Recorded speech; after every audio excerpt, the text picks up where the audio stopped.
Once a disciple humbly asked his master why some people say life is a struggle, some others say life is a game, and some call life a celebration. Which of these is correct? Master immediately replied very patiently, "Son, life is a struggle for those who have not found a master.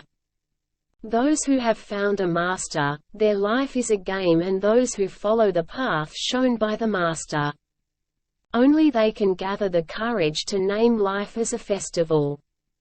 Even after hearing this answer, the disciple was not completely satisfied. The master realized this. They started saying, "Let me tell you a story in this context. If you listen carefully, you will be able to get the answer to your question yourself." The story he told was like this. Once upon a time, 3 disciples in a Gurukul, after completing their studies, requested their master to tell them what they wanted from him in preceptor. The master first smiled dimly and then said very affectionately, "I need a bag full of dry leaves from you as preceptor, can you bring me?" All 3 were very happy because they felt that they would be able to fulfill their master's wish very easily. Dry leaves are scattered everywhere in the forest. All 3 of them enthusiastically said in one voice, "Yes, master, as per your orders." Now those 3 disciples had reached a nearby forest while walking, but seeing that there was only a handful of dry leaves, there was no place for their surprise. They started thinking that after all, who would have picked up the dry leaves from the forest? In the meantime, he saw a farmer coming from far away. Reaching him, he humbly begged him to give him only a bag of dry leaves. Now the farmer apologized to them and told them that he could not help him as he had already used dry leaves as fuel. Now all 3 of them started moving towards a nearby village with the hope that maybe someone could help them in that village.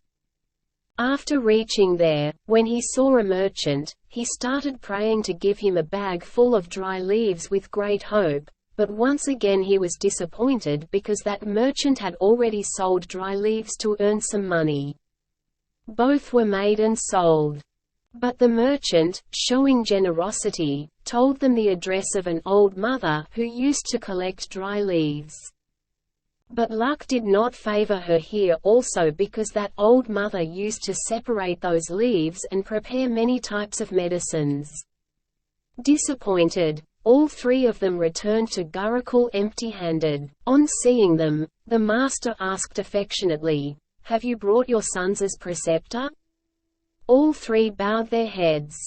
On being asked again by the master, one of the disciples started saying, "Master, we could not fulfill your wish. We had thought that the dry leaves must be scattered everywhere in the forest. But it is surprising how many people use them too." The master again smiled like before and said lovingly, "Why are you disappointed? Be happy in this knowledge that dry leaves are also not wasted, but they also have many uses. Give them as preceptor." All the 3 disciples happily went to their respective homes after saluting the master. The disciple who was listening to master's story with concentration, suddenly said with great enthusiasm, "Master, now I have come to know very well what you want to say. Your indication, in fact, is something else, not that when even dry leaves accessible everywhere are not useless or useless, then how can we despise anything or person as small and insignificant? From ant to elephant and from needle to sword, all have their own importance." The master also said immediately, "Yes, son.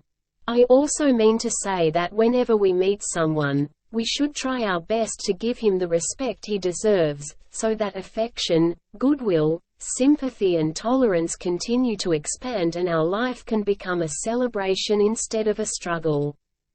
Secondly, if life is to be considered as a game, then it would be better if we take part in healthy and calm competition without disorders and make tireless efforts to take the development of our soul to the pinnacle of height by doing our work with complete truthfulness. Do it now. The disciple was completely satisfied. In the end, I want to say that even if we evaluate this story on all the three levels of mind, words and deeds, this story will come true. A person never tries to harm anyone with his words only after not making any preconceived notions towards everyone, and his same energy removes all the obstacles in the path of his efforts. That's why wise men have said that the biggest celebration of our life is effort.